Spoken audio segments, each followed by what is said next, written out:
Hey YouTube, this is Steve from Average Joe's Fantasy Football, and we've got some mock drafts going to help you guys with your rookie drafts that you're probably currently on or getting ready to do. So we want to make sure you guys have some insight, some thought process of what we think about in a Superflex rookie draft. There are going to be 4 rounds. Some of you may only have 3, but I wanted to kind of get that 4 round because a lot of people are into that. And of course, again, this is Superflex, full PPR. This will probably affect some of how your rookie draft goes. Now, we are in the 12th spot currently in this rookie draft.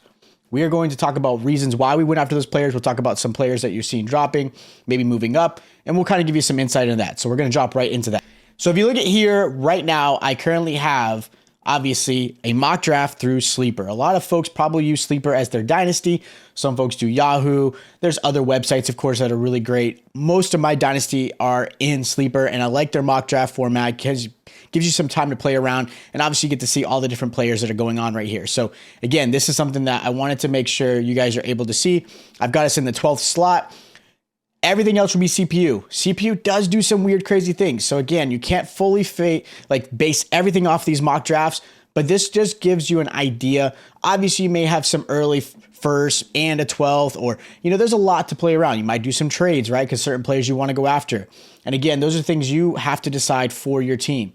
One thing I will say, and I want to make this very clear, do not always draft for need, unless it's obviously absolutely quarterback. And most likely these quarterbacks are going to be taken really early in this area, but try to get the best talent. One of the things I will say, if you go after the need, you may not get the best player, and you got to think future. Sometimes you got to go for the best talent. So we're going to start right into this. All right, so we're going to start the draft here. Again, we'll see how everything goes. 101 is very common here. Bijan's always number 101. I have one time seen Anthony Richardson go first, and that was very rare. But again, quarterbacks gonna be early. Get that. Gibbs typically falls within the 4th to 5th round. So again, now I will say this shock right here, Levis and Kincaid, very rare do you see these guys in the first round, late first round. Maybe if it's a tight end premium and it's a 1 QB league, you might want to see Kincaid here. But other than that, that's definitely a stretch. You could typically get a lot of these tight ends, especially how deep this class is, into the mid to late seconds, early thirds to really add some depth here. Now, if you look at the players here, again, this is without knowing what a roster looks like. This is just kind of seeing the talent here. You got Charbonnet, who was someone who everyone thought was going to be fantastic going in the draft, but the landing spot's a little different. A-Chain's a super talent. Nobody knows what's going to happen with the whole Miami thing. Kendra Miller's been starting to move up on the board. Me personally, I'm between these two. Mingo and Downs are some great options, especially at the 112, that are really going to add some talent to your team. I love both of them in their spots. Downs opposite of, Pittman. Mingo could be a star receiver on that offense. So I love trying to get Mingo in that spot. Again, tight ends, early second. It's kind of a stretch there. I don't think I would go Michael Mayer there. But again, sometimes these mock drafts with the CPUs do a lot of weird stuff. Now, Hendon Hooker is definitely a stretch here. I like Hendon Hooker. I think he's one of the better quarterbacks. I think he's better than Levis as far as talent and what he can do. There's a lot of questions. He obviously went to a team that I believe is going to re-sign Jared Goff. So that worries me a little bit. Now, if you're able to get Hendon Hooker later in a Superflex in your 3rd or 4th round, I think it's an absolute steal. Put him on your taxi, sit there for a while, redshirt him, kind of like the Detroit Lions are probably going to do anyways. So again, that's definitely there. Now, I love these two right here, Bigsby and Roshan Johnson. I think those two are both going to be stellar running backs for their respective teams. I think they're undervalued. If you watched any of my other rookie drafts, rankings, things like that, I love these two here. Mims is starting to spike up.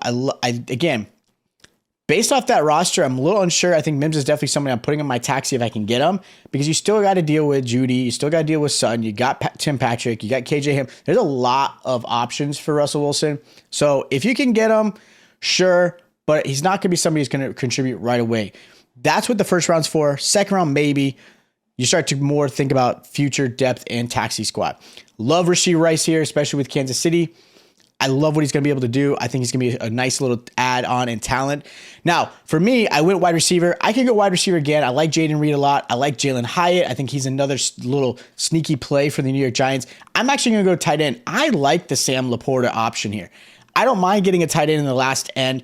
And now, again, if this is tight end premium, that's even a steal right there for the Detroit Lions, because I think he's going to be a nice little weapon for Jared Goff.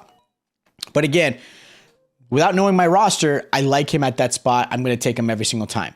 Again, Reed and Hyatt easily could have been grabbed. I love those two. Musgrave's another good option for Green Bay. Now that Tunyon's gone, Jordan Love's going to need an option outside, and I like Musgrave. I think he's a good talent. Washington is definitely someone that 2 to 3 years down the road, maybe. You still got Freiermuth to deal with, and I love Freiermuth. I am a Freiermuth fan. I absolutely love what he can do. So I don't know how I feel about that. I think he's a steal for the Steelers, but I don't know how I feel about that in the fantasy world.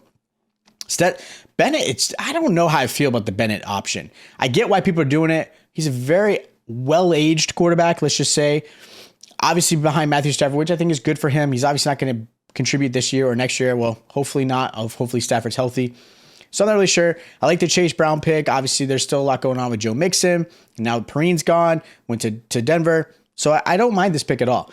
Now, we look at the talents here. Now, these are where you're going to have to start getting some steals for the draft, right? I love Eric Gray for the Giants. I think he can beat out Breda. Again, I talked about him in one of my videos as far as stealing in your draft. I think he's one of those guys.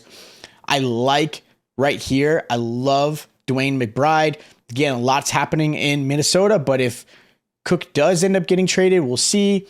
Then you got Madison. He's got to compete with that. I love Tank Dell here. For me, I'm going to hold off on Tank Dell. If I can get him, I'm going to get him because I think he's going to be a nice little option for CJ Stroud. But I'm going to end up going Eric Gray here. Add a nice little running back to my team because I think he's going to be a nice little asset behind Saquon Barkley because I do think he beats out Breda, and I think they're going to utilize him just to kind of give Barkley some breathing room and allow him to kind of be healthy throughout the season. So right here, you can see a lot of quarterbacks. I'm not surprised. Again, this is Superflex. The quarterback will always be a super, super high draft pick. Even if these players never see the field, they're still going to get drafted just because of that what-if scenario, right? So those guys are there. Now, for me, I love the fact that I can still get Tank Dell in the 4th round in the 12th spot. I think that's a nice little steal that I was able to get in this draft that I believe is going to add to my depth on my team. Might be some future 2nd or 3rd round receivers that going to add a lot of talent to my team to help add depth. So that is my 12th spot in a rookie draft. Again, all of this is without knowing what a roster looks like. This is just based off of where CPUs are seeing value in these players. This is Superflex. There's obviously PPR values in here, but you kind of get an idea of where players are going and kind of seeing the strategy. Now, of course, in your rookie drafts, you're going to have a lot of factors in there. Some people are going to love one player over the other. It's not always going to be cookie cutter like this, but this is a good way to kind of judge and kind of see where players are starting to fall. Get yourself prepared for those rookie drafts. Do these mock drafts as much as you can. I love Sleeper. I think it's a great platform to get these mock drafts going. Play around with it. Maybe do a mock draft with other people that are not the computer to kind of really get more sense. I love joining random ones that I see on Twitter and Facebook and all those fun things because, again, gives you an idea of what the community is thinking of all these players to kind of help you and your league. So make sure you guys check out our other videos. If you guys are new to the channel, you guys did enjoy the content, make sure you hit that subscribe button. Make sure you hit that like button. Hit the notification bell while you're at it because we'll be doing content like this all summer long. And then, of course, we'll be starting to jump into the redraft aspect to get you guys prepared for your redraft leagues that I'm sure a lot of you still do. I know I love it. That's what this trophy is all about. It's all about the redraft league. So, again, make sure you guys pay attention to that. Check out our other rookie videos. Check out our other steals of the draft, buy, sells. Check those out while you're here. And I'll check you guys out next time.